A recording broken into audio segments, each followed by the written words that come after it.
السلام علیکم ورحمۃ اللہ۔ لائق الرحمن حاضر ہے ایک نئی کہانی کے ساتھ۔ امید کرتا ہوں آپ سب لوگ خیریت سے ہوں گے۔ اللہ تعالیٰ آپ سب لوگوں کو صحت کاملہ دے، آپ کے رزق میں برکت ڈالے اور آپ کی عمر میں برکت ڈالے، اور جتنے بھی بیمار ہیں اللہ تعالیٰ ان سب کو صحت کاملہ عطا فرمائے، آمین یا رب العالمین۔ یہ کہانی میرے ایک ریڈر نے مجھے بھیجی ہے، جو کہ سچی کہانی ہے،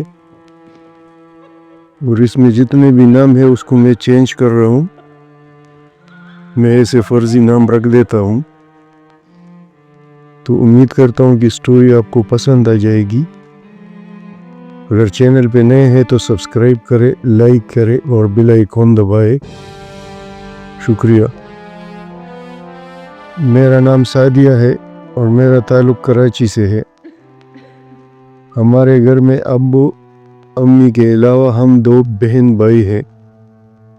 میں کالج کی طالبہ، جبکہ میرا بھائی ابھی سکول لائف کے ایام میں ہے۔ علی گھر میں چھوٹا ہونے کی وجہ سے سب کا لاڈلا ہے، اور شاید لاڈلے بچے اپنی شرارتوں کی وجہ سے علاقے میں ایک الگ پہچان بھی رکھتے ہیں۔ کچھ ایسی ہی پہچان میرے بھائی کی بھی بنی ہوئی ہے۔ گلی محلے میں کہیں بھی ہوئی شرارتوں میں کہیں نہ کہیں علی کا نام ضرور ہوتا ہے۔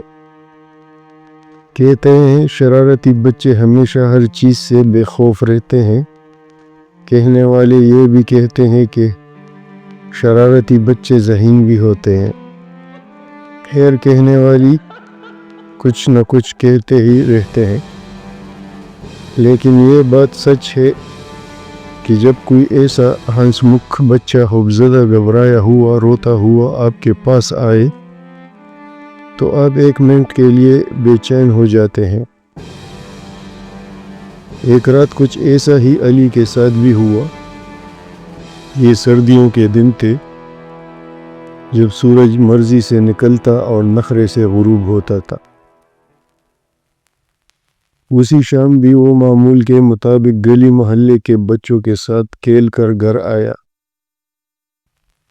کھانا وغیرہ کھانے کے بعد اپنے کمرے کو ہو لیا۔ موسم میں تبدیلی کے باعث میں امی کے ساتھ سونے لگی تھی، یا شاید موسم ایک بہانہ تھا۔ در حقیقت مجھے امی کے سوا کبھی نیند آئی ہی نہیں تھی۔ میں امی کے ساتھ کچھ دیر باتیں کرتی رہی، پھر معلوم نہیں کب میری آنکھ لگ گئی۔ میری نیند تب ٹوٹی جب دروازے پر دستک کی آواز میرے کانوں سے ہو کر گزری۔ دستک کی آواز کے ساتھ علی کی پکار سنائی دے رہی تھی، جو کہ مسلسل امی امی پکار رہا تھا۔ وہ بالکل ہی بے صبری سے دروازے پر دستک دے رہا تھا۔ آج سے پہلا ایسا کبھی نہیں ہوا تھا۔ 3-4 بار دستک کی آواز سن کر میں اپنے بیڈ سے اٹھی اور دروازہ کھولا تو علی بھاگتا ہوا امی کے پاس چلا گیا۔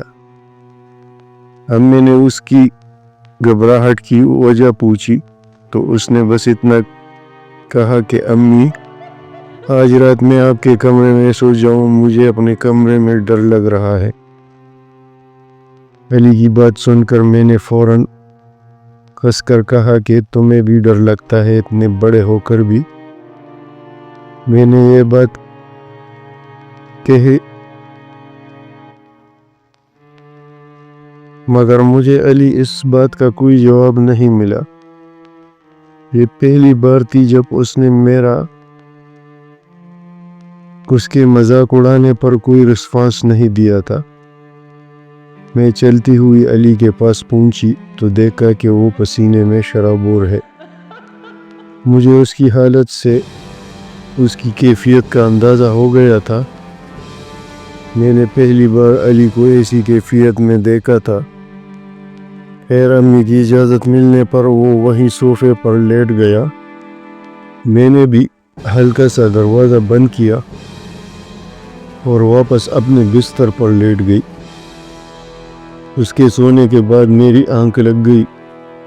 اور میں نے خواب میں یہ دیکھا کہ ایک بچی چلتی ہوئی ہمارے کمرے میں آئی اور علی کی طرف دیکھ کر کچھ بولنے لگی۔ مجھے اس کی آواز تو آ رہی تھی لیکن کچھ سمجھ نہیں آ رہا تھا کہ وہ کون سی زبان بول رہی ہے۔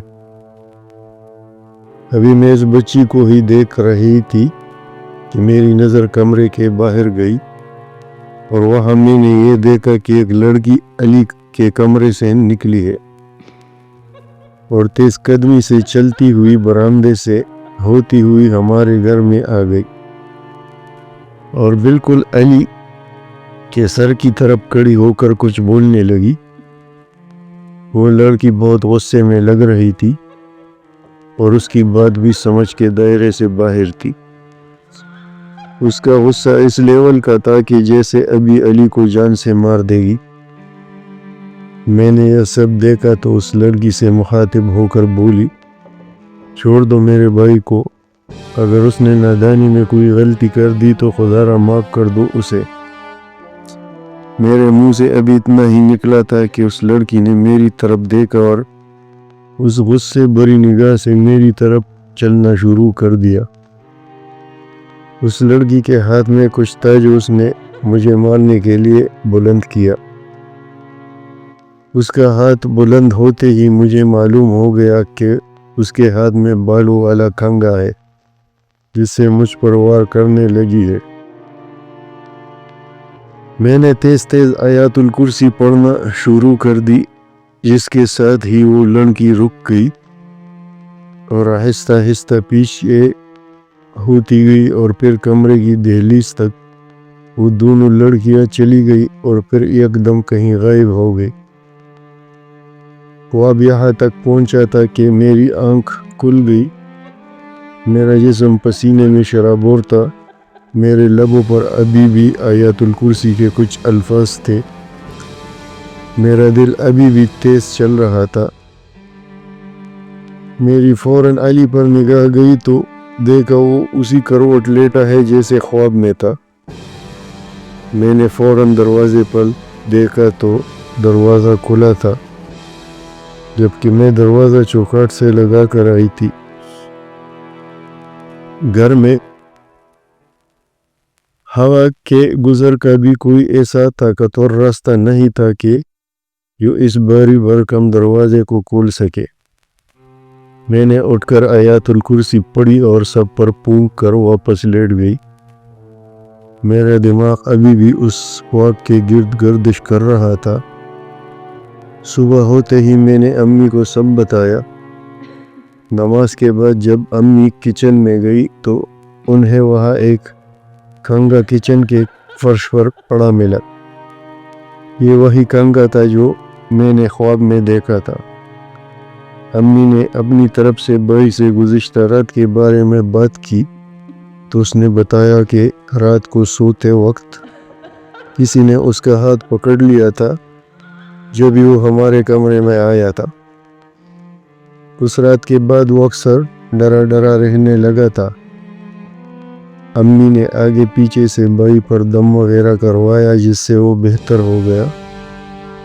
اس کے بعد کبھی کچھ ایسا ویسا نہیں ہوا، لیکن میں آج بھی سوچتی ہوں وہ دروازہ کیسے کھلا، وہ کنگا کچن میں کہاں سے آیا۔ یہ سب تو ایک خواب تھا، پھر حقیقت کیوں؟ پھر احتیاج کی چھوٹی سی سٹوری، امید کرتا ہوں آپ کو پسند آ جائے گی۔ اپنے ساتھ ساتھ ویڈیو کو لائک بھی کریں۔ اللہ حافظ۔ اور آپ لوگ بھی ایک دفعہ آیات الکرسی ضرور پڑھا کریں۔ اللہ نگہبان۔